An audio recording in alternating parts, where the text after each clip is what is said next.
Dens TV. This is the Den Daily, bringing you all the latest gossip, views and transfer news from in and around the Den. A statement was released. What day are we on now? Was it Wednesday? I think it was late last week or early this week. Whichever it was, the outcome was the same, and it was that Neil Harris hasn't given up on signing Japhet Tanganga. Now, there's many ways that this could work, and I've done quite a bit of research and digging for this show. I don't usually do that. I usually go quite off the cuff. I do a little bit of research, but it all just goes in there somehow, still, after all these years. And yeah, that's what I do. That's how I format the shows. But I've had to do a little bit of digging because there's a little bit of confusion over Tanganga's current contract at Spurs. Also, there's the factor into what he wants to do as a player, what I think's best for him as a player, not that my opinion counts for much. And we're going to look at all that in this video. Tanganga played 18 times this season for the Lions on loan. 17 of them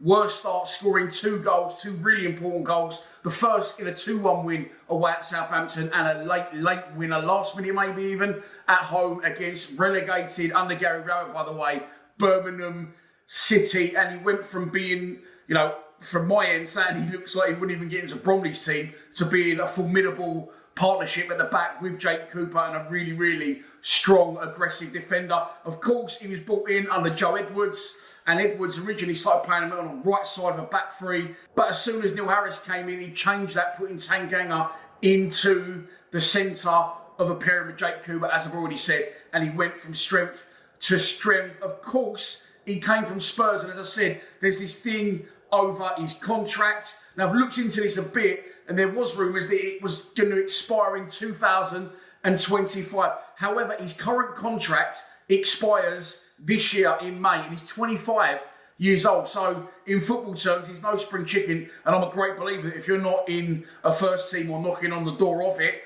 by 21, 22, then you're sort of above your level. You need to drop down and play games. He was a brilliant player for Spurs, a young player, highly rated. He got man of the match in a game against Man City on the opening game of the season. He ragdolled Wilfried Zaha in a game at Crystal Palace, and he went from strength to strength and highly rated at Spurs, even being linked with a move to AC Milan. But that quickly changed for Tanganga, and injuries set in. He didn't play for a long time.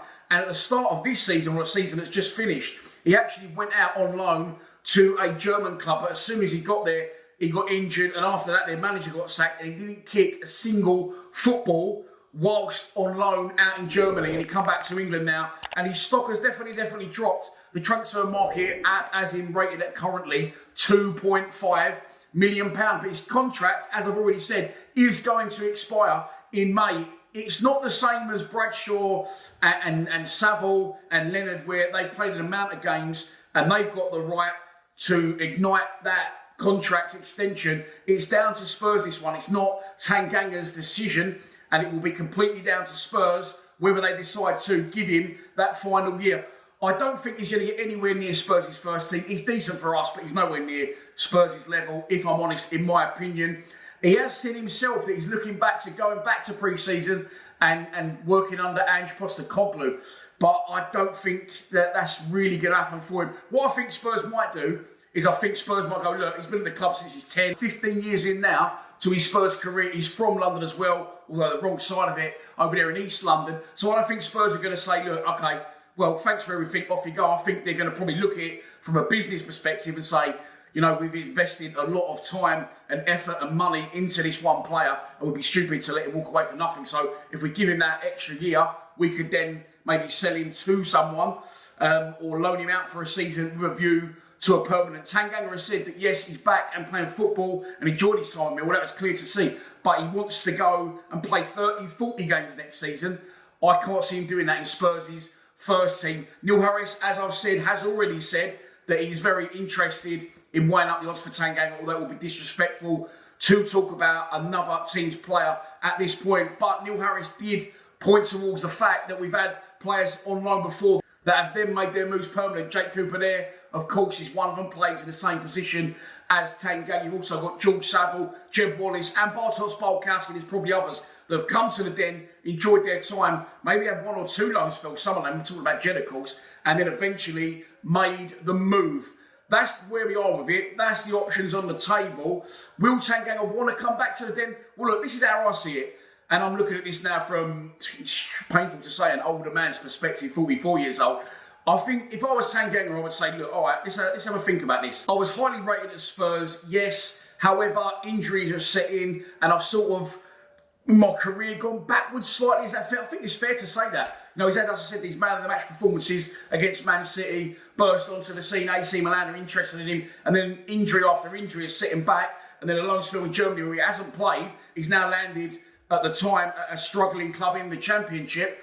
I think it's fair to say that his career's gone backwards, and I think if I was Tanganga now, 25 years old, I would probably look at that and think there's no point me signing for Spurs. Now, of course, there's rumours that he's in the bracket of around £40,000 a week, which is absolutely fucking outrageous. As good as he is for us, you know, £40,000, it just shows you how crazy money in football has got. If I was Tanganga, this is what I would do. Jaff, if you're watching, but again, highly unlikely that he is watching. And if I was Tanganga, this would be my thought process. And this is what I would say to Millwall Football Club if they wanted me. I would say, look, Spurs can offer me that 1 year and I can take it. And if I do that, you're going to have to buy me, which, knowing your budget and your club structure, is unlikely. So this is what I'm going to do. I will say no to Spurs, okay? This is, bear in mind, Tanganga should probably be thinking, I've had all this time away from football, injuries, abroad, not getting in. Now I'm back in London. I'm 25 years old, okay? I'm enjoying my football again. I'm literally in my fucking home city. And I think if I come to Millwall and another season at Millwall, I think I could probably get myself a move. Now, that's what I think he should do. So he should say to Millwall, in my opinion, and of course I'm looking at that maybe through, what's the word I'm looking for? I'm looking at that through biased eyes. I would say, look, you're going to have to buy me. So what I'll do, I won't sign that contract with Spurs. I'll say no to it. I'll walk away for free, which means you won't have to pay the 3, 4, 5 million that Spurs are going to want. However, I know that I am on 40 grand a week and you won't be able to get near that, but I want the maximum out of that, as you've not had to pay a transfer fee. So I want you to get to 25 grand. I know 15 grand a week is easy for me to say, you know, to walk away from. It's a fucking lot of money, but footballers are on astronomical wages, and it's, you know, I think if he comes to Millwall and he signs a 2-year deal and even puts a clause in his contract that says if anyone comes in and offers £3 million plus, then, you know, you've got to let me leave. That's job done as far as I'm concerned. Now, we're well failed ourselves as a club, in my opinion, which we have done in the past with Daniel Ballard, with Charlie Creswell, is we haven't looked at a bigger picture. We had the opportunity to potentially sign these players, and instead of going out and saying, well, you know, let's spend that £2-3 million now, because in 2-3 years' time, we not only would have got great service out of a player, but we will make X amount of money for the club to go back into the system, into a club that's losing money every day, if the figures we saw the other week are believed to be true, which they are, they're fact. So, look, that's what he's got to do, in my opinion. I'm looking at it through biased eyes, of course I am. But if he was to do that, Tanganga, and the club would take that punt, they'd not only keep the punters happy, but in 2-3 years' time, or maybe even 1 season, they have had great service, they have a good centre-back who will play a big part again in stabilising us in the Championship, or keeping us in the division once again, maybe even pushing us to maybe a next level potentially. But they would then also generate money for the club. I think we found ourselves, as I said, as a club, we don't look at the bigger picture. Look at Ballard, didn't take the chance on him, and there was rumours that he wouldn't want to come to us anyway, or that he was injured and there was issues with his medical and his knees, I think it was, when he was going to go to Burnley, ended up going to Sunderland. You've now got Everton looking at buying him for 20 million. So there's profit there to be made, but you've got to try and find that original 2, 3, 4 million, whatever it may be. But look, I'm sure as fans, we all want Tanganga to stay. I think more than likely what you could see is him sign a contract with Spurs and then come back to us again for another season long loan, which wouldn't again be the end of the world, but it wouldn't be ideal. We don't want to keep loaning these players, and in the process not giving our own players a chance, because you can't loan players forever. You can't. You've got to try and build a squad that is your squad and your permanent contracted players. But I think potentially that could be the route we go down. You will have now, of course, other clubs thinking, oh, he done all right, Mill, we'll have him next season on loan, and he could then not want to come back to London. But if he's got a good agent and he's got a good head on his shoulders, which I'm hearing he has, he's a real top lad. So if he's got any sense and he watches this video, then maybe he'll come back to Mill next season. But it's good that we're ambitious, and Harris hasn't said, like he has with Obafemi, look, he won't be back, you won't see him again. Tanganga hopefully would like to return to the club, whether it be permanent or on loan, and I'll keep you posted more on that as it happens, hopefully throughout the summer. I'll be back again tomorrow for a Ryan Longman video. Please subscribe to Lions TV. Come on, you Lions.